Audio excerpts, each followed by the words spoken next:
My name is Lindsay Knuckles, and I'm an advanced life group leader with Forest Hill Rock Hill, and I lead a group of senior girls.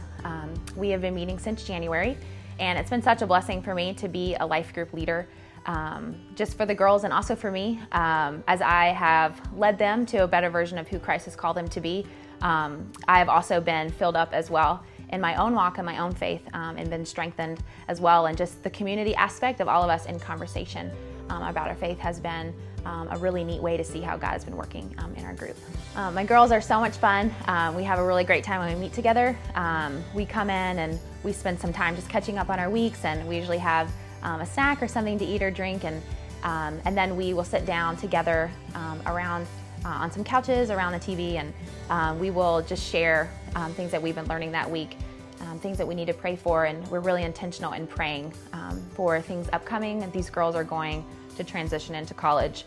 It's so nice to have somebody, or a group of girls, for me to come to every Wednesday and share about my week and what I've been seeing God do, and know that there's no judgment, only love coming from them. And it's neat because they encourage me and I get to encourage them, and I get to see how God's working through their lives. Earlier in the year, in February, as our group was attending advanced services and we were learning about the 8 greats, the message on the great go and the great love really spoke to our group.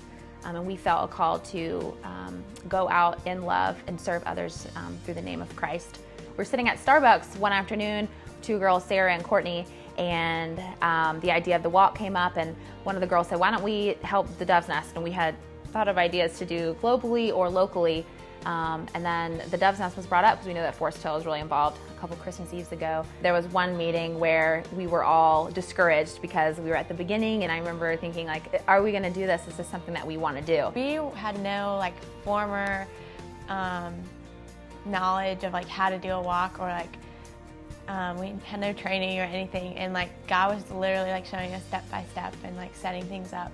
We all prayed about it and we thought about it. I mean, it was something that from that moment, we were committed to doing it and going forward. So I think that was a big, crucial moment for us, is are we committed to doing this, and are we gonna see God through this, and are we gonna be faithful to finish it? And I think we saw God through it big time. I had never done any kind of big fundraising before, and so, I mean, the week before, a couple of days before, I mean, we probably have $1,500, and I'm starting to, I'm thinking, oh, how are we gonna get this? How is this gonna come through? And I remember the walk was a Saturday, and I think Monday, Tuesday, Wednesday, I mean, I got at least $800 in, and just friends calling me and bringing in checks, and it was just awesome to see the way God provided for our walk and how God was faithful. And it was nothing that we were doing, but it was the faithfulness of God through this, and that He could do what He said He could do.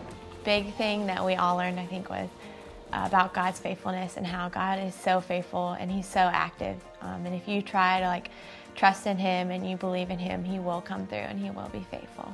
Sometimes I allow myself to think God's a lot smaller than He actually is.